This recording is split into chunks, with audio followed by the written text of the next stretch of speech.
Bismillahirrahmanirrahim. My name is Kamar Usman and I am a computer lecturer from Base College. आज बच्चों हम जो शुरू करने जा रहे हैं chapter number 2 from first year, इसका नाम है मेमोरी।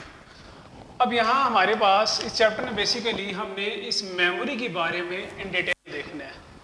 मेमोरी की एक सिंपल डेफिनेशन देखी जाए तो मेमोरी की हम सिंपल डेफिनेशन ये बनाएंगे कि memory refers to some physical device that is used to store data either permanent or temporary। Memory हमारे पास कोई ऐसी फिजिकल डिवाइस है जिसमें हम अपना डाटा स्टोर कर रहे हैं, या तो परमानेंट या तो टेम्परेरी। अब हर मेमोरी का अपना एक पर्पस है, कुछ मेमोरी परमानेंट डाटा और कुछ टेम्परेरी स्टोर कर रही है। अब कंप्यूटर सिस्टम की अगर आपने फर्स्ट चैप्टर में डायग्राम देखी थी बेटा, उसमें हमने देखा, हमने बेसिक ऑपरेशन ऑफ सिस्टम में डायग्राम देखी तो यहाँ हमने एक मेमोरी देखी। अब कंप्यूटर सिस्टम में हमने सेकंड चैप्टर को मेमोरी में दो पार्ट्स में डिवाइड कर दिया। The first one is main memory and the second one is secondary memory. Main memory को बच्चे आप देखें तो मेन मेमोरी वो मेमोरी है जो डायरेक्टली कम्युनिकेट कर रही है सेंट्रल प्रोसेसिंग यूनिट से, जबकि आपके बेटा जो सेकेंडरी मेमोरी है ये डायरेक्टली कम्युनिकेट नहीं कर सकती सेंट्रल प्रोसेसिंग यूनिट से। मेन मेमोरी को बेटा हम प्राइमरी मेमोरी भी कहते हैं। अब बेटा जो हमारी सेकेंडरी मेमोरी है वो बैकअप स्टोरेज के लिए होता है। सेकेंडरी स्टोरेज हमारा परमानेंट डाटा अपने अंदर स्टोर करती है। हमारा जितना भी परमानेंट डाटा, हमारे जितने भी फाइल्स हैं, हमारे फॉर एग्जांपल कोई सी प्रोग्राम है, कोई ऑडियो वीडियो सॉन्ग्स हैं, वो सारा हमारा बेटा किस में स्टोर होगा? वो हमारा सेकेंडरी मेमोरी में स्टोर होगा। अब बेटा अगर हम कोई भी डाटा सेकेंडरी मेमोरी से एग्जीक्यूट करवाना चाहते हैं, कोई भी C++ का प्रोग्राम एग्जीक्यूट करवाना चाहते हैं, कोई भी ऑडियो या वीडियो फाइल हम एग्जीक्यूट करवाना चाहते हैं, तो कंप्यूटर डायरेक्टली CPU जो है डायरेक्टली सेकेंडरी मेमोरी से एग्जीक्यूट नहीं कर सकता। कैसे करेगा? CPU कोई भी डाटा अगर सेकेंडरी मेमोरी से लेना चाहता है तो वो with the help of main memory लेगा, क्योंकि सेकेंडरी मेमोरी डायरेक्टली कम्युनिकेट नहीं कर रही आपके CPU से। आपका सेकेंडरी मेमोरी डाटा ट्रांसफर करेगा मेन मेमोरी को, और मेन मेमोरी की मदद से CPU अपना data, central processing unit data access करेगा। तो बेटा बेसिकली इस चैप्टर का यही गोल है कि हमारे पास कितने टाइप्स की मेन मेमोरीज हैं, जैसा कि रैम है, रोम है, कैशे है, हार्ड डिस्क है, मैग्नेटिक टेप है। हर मेमोरी का क्या पर्पस है हमारे पास? याद रखो बेटा जो सेकेंडरी मेमोरी है ये हमेशा परमानेंट मेमोरी होगी, इसमें डाटा परमानेंटली स्टोर होगा। बेशक पावर दी जा रही है, पावर नहीं भी है, इसमें डाटा परमानेंटली स्टोर रहेगा। ठीक है, तो हमने इस चैप्टर में बेटा यही देखना है कि हमारे पास सेकेंडरी मेमोरी कौन कौन सी हैं। लाइक आप मैंने यहाँ कुछ लिखी है, हार्ड डिस्क है, मैग्नेटिक टेप्स हैं, ये कैसे वर्क करती हैं। मेन मेमोरी में रैम का क्या पर्पस है, रोम का क्या पर्पस है, कैशे का क्या पर्पस है। तो इस चैप्टर में हमने टोटल मेमोरीज की, हर मेमोरी का पर्पस क्या, कौन सी मेमोरी आपके कंप्यूटर सिस्टम में स्पीड को इन्हांस कर रही है, कौन सी मेमोरी आपके कंप्यूटर में बैकअप स्टोरेज के लिए यूज हो रही है, इन डिटेल देखेंगे। दो टाइप्स देखी, मेन मेमोरी और सेकेंडरी मेमोरी। उसको इन डिटेल देखने से पहले हम कुछ मेमोरी के कैरेक्टरिस्टिक्स देखेंगे, कुछ मेमोरी की खुसूसियात देखेंगे। मेमोरी के कैरेक्टरिस्टिक्स में सबसे जो पहली खुसूसियात है, जो पहला कैरेक्टरिस्टिक्स है, that is access mode. Access mode क्या कहता है? एक्सेस मोड ये कहता है कि how to access any memory location, कि किसी भी मेमोरी लोकेशन से अगर हमने डाटा को रिट्रीव करना है, उठाना है, तो मैं उसको कैसे एक्सेस करूंगा। बेटा याद रखो कि कंप्यूटर सिस्टम में जो आपका डाटा स्टोर होता है वो सीरियल ऑर्डर में स्टोर होता है। लाइक मैंने एग्जांपल दिया आपको, फॉर एग्जांपल आपके किसी मेमोरी में कुछ डाटा स्टोर्ड है, MS वर्ड का प्रोग्राम है, एक्सेल का है, कोई सी का प्रोग्राम है, कोई पावर पॉइंट की फाइल है, तो बेटा ये सीरियल ऑर्डर में स्टोर होगा। तो एक्सेस मोड क्या, फॉर एग्जांपल हम इस सी प्रोग्राम को एक्सेस करना चाहते हैं तो हम किस तरह करेंगे? That is called access mode.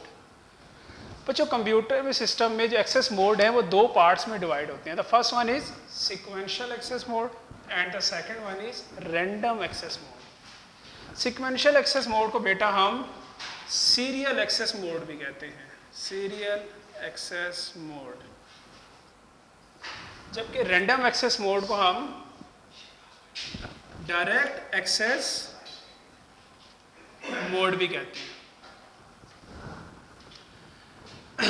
Sequential access mode क्या कहता है? सीक्वेंशियल एक्सेस मोड में बेटा नाम से जाहिर हो रहा है सीक्वेंस, मतलब डाटा सीक्वेंस में एक्सेस होगा। जैसे मैंने एग्जांपल दी कि हम फॉर एग्जांपल अपनी जो मेरी मेमोरी में थर्ड लोकेशन पे कोई C++ का प्रोग्राम पड़ा है, मैं इसको एक्सेस करना चाहता हूँ, तो सीक्वेंशियल एक्सेस मोड कैसे एक्सेस करेगा? सीक्वेंशियल एक्सेस मोड कैसे एक्सेस करेगा? हम सबसे पहले फर्स्ट लोकेशन पे जाएंगे, इस डाटा को स्किप करेंगे, फिर सेकंड लोकेशन पे जाएंगे, इस डाटा को स्किप करेंगे, इसके बाद थर्ड लोकेशन पे आएंगे और ये हमारा डाटा एग्जीक्यूट होगा। तो इसमें सीक्वेंशियल एक्सेस मोड में जब तक हमारा डिजायर्ड लोकेशन वाला डाटा नहीं आता, उससे पहले वाले को हम स्किप करते जाते हैं, उसके बाद जब तक हमारा डिजायर्ड लोकेशन का डाटा आ गया उसको हम एग्जीक्यूट कर देते हैं। इसकी बेटा मेजर जो एग्जांपल है वो है मैग्नेटिक टेप्स।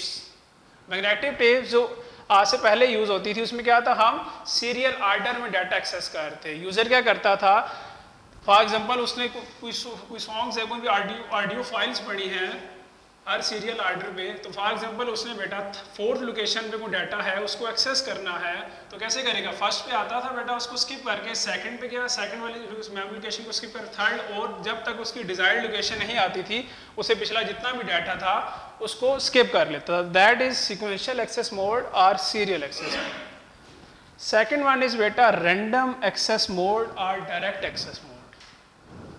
बेटा बिल्कुल नाम से जाहिर जिसने है डायरेक्ट एक्सेस मोड, मतलब ऐसा एक्सेस मोड जिसमें हम अपने किसी भी मेमोरी लोकेशन को डायरेक्टली एक्सेस कर सके। जैसे एग्जांपल दी, हम अगर अपने सिस्टम में C++ प्रोग्राम को जो थर्ड लोकेशन में पड़ा है उसको एक्सेस करना चाहते हैं यूजिंग डायरेक्ट एक्सेस मोड, तो मैं डायरेक्टली अपनी डिजायर्ड लोकेशन पे चला जाऊंगा, उस डाटा को एक्सेस कर लूंगा, मुझे पिछली मेमोरी लोकेशन से जाने की या स्किप करने की जरूरत नहीं पड़ेगी। तो that is direct access mode. जिसमें आपके हार्ड डिस्क, आपके सेल फोन्स हैं, आप इसमें डायरेक्टली जो भी आपने फाइल एग्जीक्यूट करनी होती है, जो भी ऑडियो सॉन्ग, कोई भी PDF फाइल आपने एग्जीक्यूट करनी होती है, तो आप डायरेक्टली उस लोकेशन पे चले जाते हैं, तो that is direct access mode. बेटा पेपर में क्वेश्चन आ जाता है, इंपॉर्टेंट टॉपिक है कि differentiate between sequential access and random access mode, और इसके अलावा बेटा डिफाइन एक्सेस मोड, इस तरह का क्वेश्चन पेपर में बेटा अक्सर आ जाता है। अच्छा बेटा next characteristic is access time. हमने बेटा पहले पढ़ा एक्सेस मोड कि मेमोरी में किसी भी लोकेशन को तक पहुंचने के तरीके। अब बेटा एक्सेस टाइम क्या है कि जिसने हमने पढ़ा एक्सेस मोड, एक्सेस टाइम क्या है? It is a time taken to retrieve data from memory, कि हम जो मेमोरी लोकेशन को एक्सेस से डाटा को रिट्रीव करने में कितना टाइम लगेगा, that is called access time. जिसना बेटा हमने पढ़ा कि सीक्वेंशियल में क्या हो रहा था, आपका कंप्यूटर सिस्टम हर मेमोरी लोकेशन पे जाके उसको स्किप करके अपने जब तक डिजायर्ड लोकेशन नहीं आ रही थी पिछले सारे स्किप कर रहा था। तो आपका जो बेटा एक्सेस टाइम है सीक्वेंशियल का ज़्यादा है as compared to random. Random access mode का एक्सेस टाइम कम है। ठीक हो गया? तो एक्सेस टाइम का time taken to retrieve data from one memory, it is time taken to retrieve data from memory location. और नॉर्मली सीक्वेंशियल रैंडम एक्सेस का टाइम कम, इसमें टाइम कम लगता है मेमोरी से डाटा को एक्सेस करने से as compared to sequential access mode. Next one is data transfer rate. बेटा अभी आपको मैंने बताया कि कंप्यूटर सिस्टम CPU डायरेक्टली आपके सेकेंडरी मेमोरी से डाटा को एक्सेस नहीं कर सकता। CPU डायरेक्टली सिर्फ मेन मेमोरी में CPU डायरेक्टली मेन मेमोरी से कम्युनिकेट कर सकता है। तो अब जब CPU ने कोई भी डाटा जब एग्जीक्यूट करवा रही है, तो जब सेकेंडरी मेमोरी से मेन मेमोरी में ट्रांसफर हो रहा है तो कितना टाइम लगेगा, that is data transfer rate. It is a time taken to transfer data from one memory location to another memory location is called data transfer rate।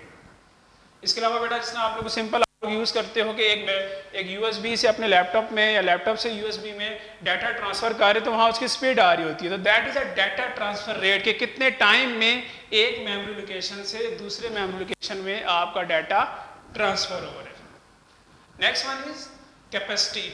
Capacity क्या है कि amount of space that a device has to store some data. एक memory की device की capacity कितनी है। आप normally देखते हो एक मेमोरी कार्ड है GB, एक है 4GB, तो इसकी कैपेसिटी क्या है, ज़्यादा है, ये ज़्यादा डाटा स्टोर कर सकता है, ये कम डाटा स्टोर कर रहा है। तो ये 4GB, ये GB का मतलब क्या है, ये इंशाल्लाह अभी हमने हमारा नेक्स्ट टॉपिक है हमने देखना है। ये फिर इसमें आप नॉर्मली हार्ड डिस्क देते हो TB में टेराबाइट्स में, तो ये टीबी कौन सी ये किस चीज़ का यूनिट है, क्या जीबी यूनिट बड़ा है मेमोरी का या टीबी बड़ा है, तो ये हमने इंशाल्लाह नेक्स्ट टॉपिक हमारा यही है।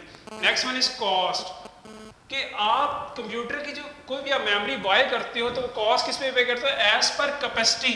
मींस अगर आप टेराबाइट्स में कोई मेमोरी परचेज कर रहे हो तो जाहिर सी बात है वो महंगी होगी एज कम्पेयर टू जीबीज। तो दैट इज कॉस्ट। कंप्यूटर एक बायर जो बंदा मेमोरी खरीद रहा है वो कैपेसिटी के लिहाज से आपकी मेमोरी की कॉस्ट दे रहा है, तो दैट इज कॉस्ट। ये थे बेटा मेमोरी के कैरेक्टरिस्टिक्स। नेक्स्ट टॉपिक जो हमारा है that is about memory units, memory terminology के में बिट्स क्या है, बाइट्स क्या है, ये जीबी क्या है, टेराबाइट्स क्या है, मेगाबाइट्स। बेटा हमने मेमोरी कैरेक्टरिस्टिक्स देखी। इस अगला टॉपिक आपकी बुक में दैट इज मेमोरी टर्मिनोलॉजी।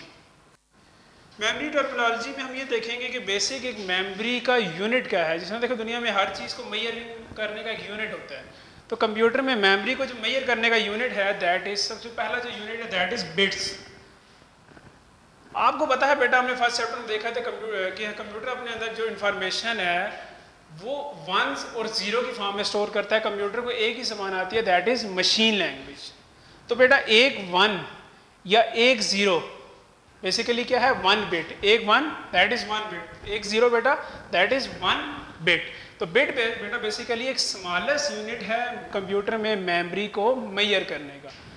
बेटा आपके जो कंप्यूटर सिस्टम में मेमोरी है वो मिलियंस ऑफ मेमोरी सेल्स की बनी होती है और हर सेल बेटा one bit of information store करता है। मतलब हर सेल या वन को या जीरो को रिप्रेजेंट कर रहा होता है। जैसे मैंने आपको पहले बताया वन मीन्स ऑफ और जीरो मीन ऑफ। अब बेटा मैं 8 बिट्स को इकट्ठे करूं, 8 बिट्स को इकट्ठा करूं तो बेटा मेरे पास क्या बनता है, ग्रुप ऑफ 8 जो बिट्स है बेटा मेरे पास वो बेसिकली क्या बन रहा है, 1 बाइट बन रहा है। ठीक हो गया बेटा, ग्रुप ऑफ 8 बिट्स मेरे पास 1 बाइट बन रहा है। और बेटा एक करेक्टर, फॉर एग्जांपल एक करेक्टर है ए, ये मेमोरी में कितनी बाइट्स लेगा, ये 1 बाइट लेगा, या मींस 8 बिट्स लेगा। अब कंप्यूटर सिस्टम में जो बेटा बाइट्स से हम जो कंप्यूटर सिस्टम की मेमोरी है नॉर्मली बाइट्स में मेजर करते हैं। अब बेटा हमारे पास बाइट से कुछ बड़े यूनिट है जिसमें आप नॉर्मली देखते हो कि अगर आप हार्ड डिस्क लेने जाओ, मेमोरी कार्ड्स लेने जाओ तो नॉर्मली जीबी में या टेराबाइट्स में होता है, रैम में अगर आप देखोगे जीबी में होती है। तो ये अब हम जो कंप्यूटर के मेमोरी यूनिट्स हैं डिफरेंट वो देखेंगे। बेटा ये बहुत इंपॉर्टेंट टेबल है जो आपकी बुक में बना हुआ है। नॉर्मली इससे एक MCQs आ जाता है। जैसा मैंने आपको बताया कि 1 बाइट बेसिकली 8 बिट्स को स्टोर कर। बाइट से बेटा अगर बड़ा यूनिट देखें दैट इज KB। 1 KB बेटा बेसिकली 2⁻10 बाइट्स। अगर 2⁻10 हम कैलकुलेटर से लें तो दैट इज 1024 बाइट्स को स्टोर कर रहा है। The next one is megabytes. Megabytes क्या कर रहा है, 2⁻20 बाइट्स को स्टोर कर रहा है या 1024 KB को स्टोर कर रहा है। The next one is GB। GB बेटा 2⁻30 बाइट्स या 1024 मेगाबाइट्स को स्टोर कर रहा है। बेटा इसको याद करने का एक तरीका यहाँ तक मैं आपको समझाता हूँ। लाइक ये देखो बेटा बाइट था, बाइट के बाद अगला यूनिट है किलोबाइट। अब किलोबाइट से स्मॉलेस्ट यूनिट है बाइट। अब बेटा ये देखो सबसे पहले मैंने यहाँ लिखा 2⁻10 बाइट्स। ठीक है, अब इस किलोबाइट से स्मॉलेस्ट यूनिट बाइट था तो मैंने क्या किया बेटा 2⁻10 ली 1024। अब किलोबाइट से स्मॉलेस्ट यूनिट बाइट था तो मैंने यहाँ साथ क्या लिख दिया बाइट्स। अब देखो बेटा इन सारों के साथ 1024 आ रहा है, पहली बात ये। दूसरी बात जो मैंने आपको बताई है, फॉर एग्जाम्पल किलोबाइट से स्मॉलेस्ट यूनिट बाइट था तो आपने इसके बाद क्या लिख देना है, बाइट्स लिख देना। अब अगर आप MB देखो बेटा, MB से स्मॉलेस्ट यूनिट कौन सा है, किलोबाइट है। तो क्या हुआ बेटा आपने KB लिखा और 104 साथ आ गया। और बेटा ये आपने कैसे याद करना है, देखो किलो क्या है 2⁻10 बाइट्स। इसके बाद बेटा जो MB है बाइट सारों के साथ आ रहा है। MB में क्या हो जाएगा 2⁻20। इसमें बेटा अगर आप GB देखो तो GB में क्या है 2⁻30 बाइट्स या उसी तरह 1024 आएगा और उससे स्मॉलेस्ट यूनिट कौन सा है, GB से स्मॉलेस्ट MB, तो 7 MB आ गया। इसमें बेटा अगर आप TB देखो तो 1 terabyte is equal to 2⁻40 bytes या 1024 गीगाबाइट्स। इसमें बेटा पेटाबाइट्स क्या है 2⁻50 बाइट्स या 1024 टेराबाइट्स। लास्ट वन इज बेटा एक्साबाइट 2⁻60 बाइट्स और 1024 पेटाबाइट्स। नॉर्मली आप लोगों की हार्ड डिस्क जो है आजकल वो टेराबाइट्स में आ रही है। रैम जो बेटा है वो नॉर्मली GB में है। तो हमने इस चैप्टर में यही देखना है कि रैम का पर्पस जो है जो नॉर्मल जीबी में है या हार्ड डिस्क टेराबाइट्स में है तो क्यों है। तो इस चैप्टर में नॉर्मली हम नहीं देखना है। और बेटा जो पेटाबाइट्स है, एक्साबाइट है, ये नॉर्मली सुपर कंप्यूटर्स में यूज़ होती है। आपके सिस्टम में हमारे जो लैपटॉप्स हैं, नॉर्मली पीसीज हैं, उनमें जो हार्ड डिस्क है ये नॉर्मली टेराबाइट्स में होती है। बेटा इंशाल्लाह जो हमारा नेक्स्ट टॉपिक है जो नेक्स्ट लेक्चर में देखेंगे that is about memory world, और जो डिफरेंट मेमोरी डिवाइसेस हैं, रैम है, कैशे है, वो कैसे वर्क करती है इंशाल्लाह बेटा वो नेक्स्ट लेक्चर में देखेंगे। थैंक यू बेटा, अल्लाह हाफिज़।